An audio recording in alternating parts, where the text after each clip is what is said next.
Oi, fofoca do dia em que um menino fez xixi dentro de sala de aula. A minha turma, no primeiro ano do ensino médio, infelizmente, ficou com a pior professora de história da escola inteira. E dessa vez, eu realmente não posso falar o nome, porque essa professora é muito rica e com a quantidade de advogado que ela tem, vai querer me processar. O nome é Professora Adriana. Eu não consigo me segurar, eu falo mesmo. Ela não deixava os alunos sentarem no lugar que eles queriam dentro da sala de aula. Ela mesma descrevia o lugar de cada um. E ai da gente se não tivesse no lugar. Tinha que levar o livro da matéria dela. Todo dia ele era dessa grossura. E nem sempre a gente usava, tá? Mas tinha que levar. As costas chegavam a ficar assim, ó, de tanto peso na mochila. E ela não deixava nunca ninguém nem ir beber água e nem ir no banheiro durante a explicação dela. O problema, gente, é que a explicação dela durava a aula toda. Ou seja, ou você usava fralda ou você ia no banheiro antes da matéria dela. Nós, os alunos que já estudávamos lá na escola há uns meses, já estávamos acostumados com a professora Adriana e as suas regras. Mas no mês de junho daquele ano, entrou muito aluno novo na escola. E um deles se chamava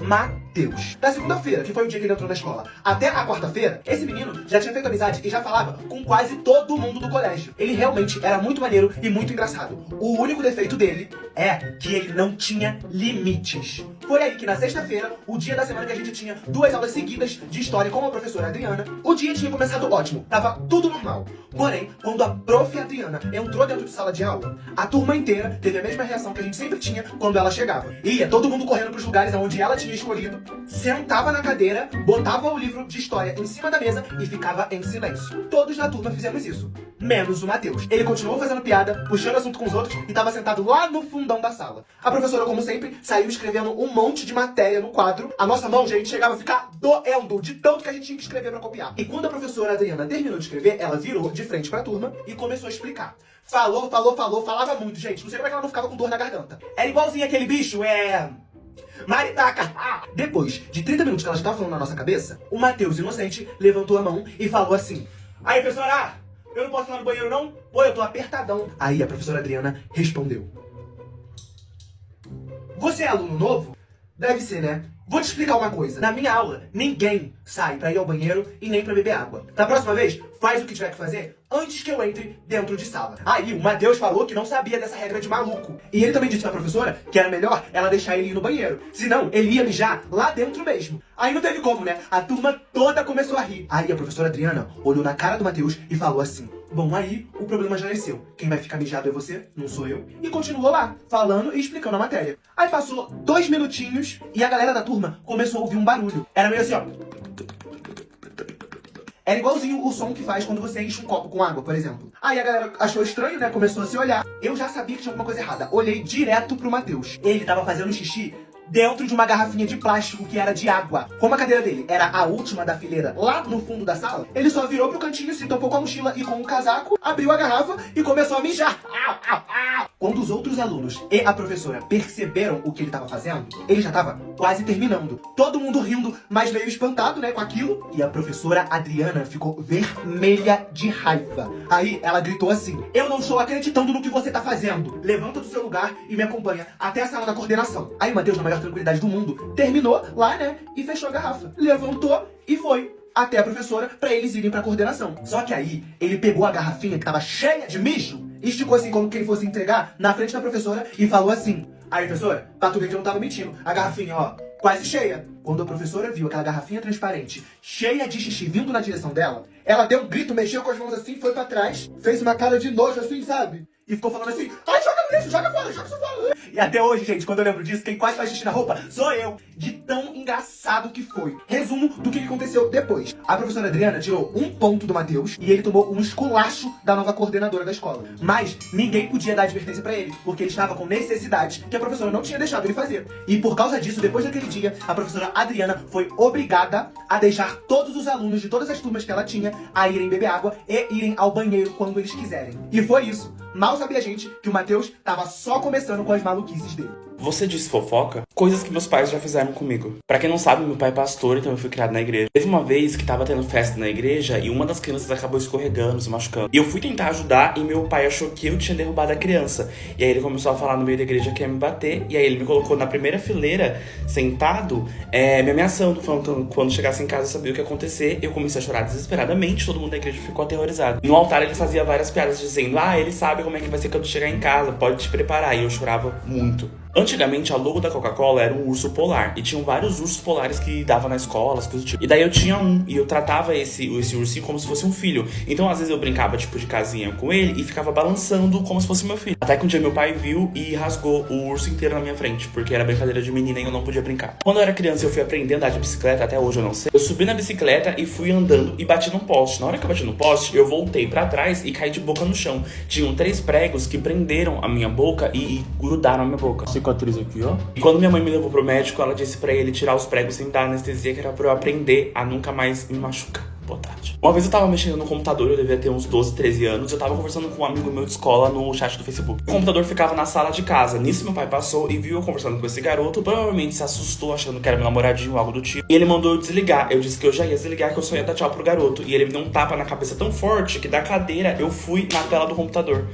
De cabeça e tudo. Eu tenho depressão e ansiedade desde muito novo, e quando eu tinha mais ou menos uns 14 anos, foi o ápice da minha depressão. Não comia, não bebia, as pessoas achavam até que eu tava com alguma doença, porque eu tava muito magro. Eu cheguei a pesar 35, 34 quilos. E algumas pessoas foram pros meus pais dizer que eu precisava de ajuda psicológica, e eles disseram que não, que eu precisava de Deus, não de psicólogo. Cheguei a tentar fazer coisas, e fui parar no hospital, e mesmo assim, meu pai ainda disse que era falta de Deus, não ajuda psicológica. Meus pais sempre me comparavam com outro irmão meu, porque ele era muito magro, muito alto, tinha o cabelo bonito, os olhos bonitos, e eu não tinha nada disso. E eles diziam que eu era o filho feio. Você disse fofoca? Coisas que meus pais já fizeram comigo. Pra quem não sabe, meu pai é pastor, então eu fui criado na igreja. Teve uma vez que tava tendo festa na igreja e uma das crianças acabou escorregando, se machucando. E eu fui tentar ajudar e meu pai achou que eu tinha derrubado a criança. E aí ele começou a falar no meio da igreja que ia me bater. E aí ele me colocou na primeira fileira, sentado, me ameaçando, falando que quando chegasse em casa eu sabia o que ia acontecer. Eu comecei a chorar desesperadamente, todo mundo da igreja ficou aterrorizado. No altar ele fazia várias piadas dizendo: ele sabe como é que vai ser quando chegar em casa, pode te preparar. E eu chorava muito. Antigamente, a logo da Coca-Cola era um urso polar. E tinham vários ursos polares que davam na escola, as coisas do tipo. E daí eu tinha um, e eu tratava esse ursinho como se fosse um filho. Então, às vezes, eu brincava, tipo, de casinha com ele e ficava balançando como se fosse meu filho. Até que um dia meu pai viu e rasgou o urso inteiro na minha frente, porque era brincadeira de menina e eu não podia brincar. Quando eu era criança, eu fui aprender a andar de bicicleta, até hoje eu não sei. Eu subi na bicicleta e fui andando e bati num poste. Na hora que eu bati no poste, eu voltei pra trás e caí de boca no chão. Tinham 3 pregos que prenderam a minha boca e grudaram na minha boca. Cicatriz aqui, ó. E quando minha mãe me levou pro médico, ela disse pra ele tirar os pregos sem dar anestesia, que era pra eu aprender a nunca mais me machucar. Boa tarde. Uma vez eu tava mexendo no computador, eu devia ter uns 12, 13 anos, eu tava conversando com um amigo meu de escola no chat do Facebook. O computador ficava na sala de casa. Nisso meu pai passou e viu eu conversando com esse garoto, provavelmente se assustou achando que era meu namoradinho ou algo do tipo. E ele mandou eu desligar. Eu disse que eu já ia desligar, que eu só ia dar tchau pro garoto. E ele me deu um tapa na cabeça tão forte que da cadeira eu fui na tela do computador. De cabeça e tudo. Eu tenho depressão e ansiedade desde muito novo, e quando eu tinha mais ou menos uns 14 anos, foi o ápice da minha depressão. Não comia, não bebia, as pessoas achavam até que eu tava com alguma doença, porque eu tava muito magro. Eu cheguei a pesar 35, 34 quilos. E algumas pessoas foram pros meus pais dizer que eu precisava de ajuda psicológica, e eles disseram que não, que eu precisava de Deus, não de psicólogo. Cheguei a tentar fazer coisas e fui parar no hospital, e mesmo assim meu pai ainda disse que era falta de Deus, não ajuda psicológica. Meus pais sempre me comparavam com outro irmão meu, porque ele era muito magro, muito alto, tinha o cabelo bonito, os olhos bonitos, e eu não tinha nada disso. E eles diziam que eu era o filho feio. Você disse fofoca? Não disse, mas eu vou falar. Como a maioria das pessoas sabe, eu fui uma pessoa que cresceu na igreja. Meu pai é pastor, minha mãe é pastora, eu tocava na igreja, estou seguindo a Jesus Cristo. Eu fiquei na igreja até os meus 15, 16 anos mais ou menos, mas eu sabia que eu era uma pessoa LGBT. Eu sabia que eu era LGBT, não? Aqui, ó, a mãozinha quebrada. Só que depois que eu me entendi como uma pessoa gay e tal, eu falei, gente, isso aqui na igreja não tá legal não, vou dar uma saída aqui, botar. E com isso, algumas pessoas me perguntam como que funciona essas pessoas que são LGBTs e continuam indo na igreja. Lavagem cerebral o nome. Basicamente, funciona da seguinte forma. Na igreja é pregada que você pode ser gay, LGBT, Samsung, Nokia, só que você não pode praticar o ato do vucu-vucu ali com outra pessoa do mesmo sexo. O vucu-vucu. Então, eu posso ser gay, mas eu não posso namorar outro cara, entendeu? Porque, segundo a igreja, a prática que é errado, como, por exemplo, você transar antes do casamento, coisas assim. Engraçado que alguns pastores traem a mulher, mas aí, que é isso? É detalhe, não é gay, tá tudo certo. Ah, Davi, então, pra eu entender aqui, as pessoas abdicam daquilo que elas são pra não ir pro inferno e pecar contra Deus? É isso que elas acham que é. 99,9% das igrejas trabalham muito no medo. No medo do quê? Da pessoa ir pro inferno. Eu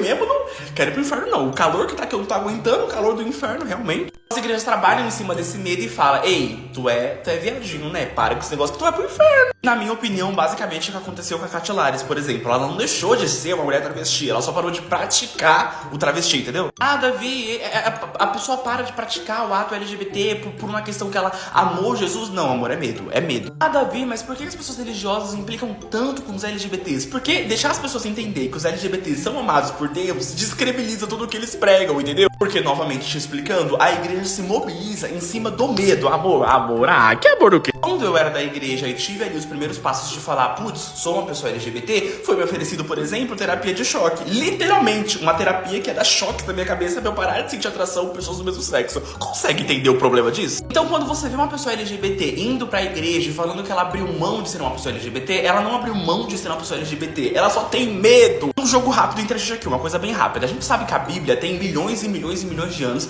e ela foi escrita, reescrita, traduzida várias vezes. Já pararam pra pensar que alguma dessas vezes que ela foi traduzida ali, alguém colocou um negócio ali, LGBT não pode? Já parou pra pensar nisso? Que não foi nem Deus, foi alguém que transcreveu? E aí todo mundo levou isso como uma regra e a vida é como é hoje em dia. Já parou pra pensar? Não parou? Não, pensa agora. Só pra reafirmar, não é culpa de quem sente o medo. A culpa é de quem coloca o medo. Boa noite, boa tarde. Você disse fofoca. Meu cabelo tá tão seco que eu olhei pra ele e me deu sede. Vou fazer um desabafo como pai de pet.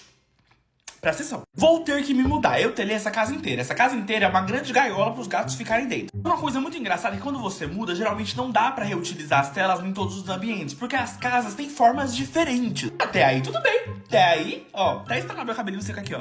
Até aí tudo bem. Até lá a casa atual, eu gastei mais ou menos 3.000, 3.500, porque telhei a casa inteira pra ter aquele conforto de deixar os gatos soltos toda hora. Pensei comigo, nessa casa nova vai ficar mais ou menos nessa faixa, né? Se aqui pra ter lá eu conseguir pegar dinheiro com a Jota e não quebrou as minhas pernas, na próxima também vai dar. Meu amor! Tô aqui com os orçamentos que me passaram, vou falar pra você. Ah, Davi, você não pode reclamar do preço do trabalho dos outros. Eu não posso pagar, eu posso reclamar sim. O primeiro orçamento é de um perfil que me recomendaram, eu chamei eles. Cobraram 6.500. Boa tarde! Mas que inflação é essa, cara? Você vai pegar duas telinhas e colocar ali, cara.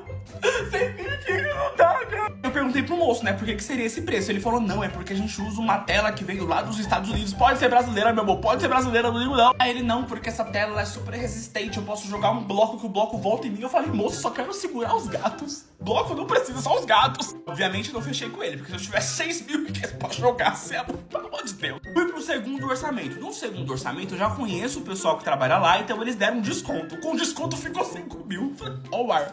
5.000. O terceiro orçamento é do pessoal que telou aqui em casa. Eles cobraram mais ou menos 4.000, 4.200. Achei o preço razoável, porque é muito espaço, mas eu pedi um desconto, né? Ai, mas eu acho feio quem pede desconto. Então paga. Então paga pra mim essa merda. Então eu vou pagar mais ou menos esse preço pra conseguir ter lá outra casa e deixar meus animaizinhos ali numa coisa mais tranquila, sem ninguém meter a mão e roubar, que eu tenho medo disso. As pessoas ainda dizem que ter pet não sai caro. Se eu escutar alguém falando aqui, ó, no meio da cabeça, fala.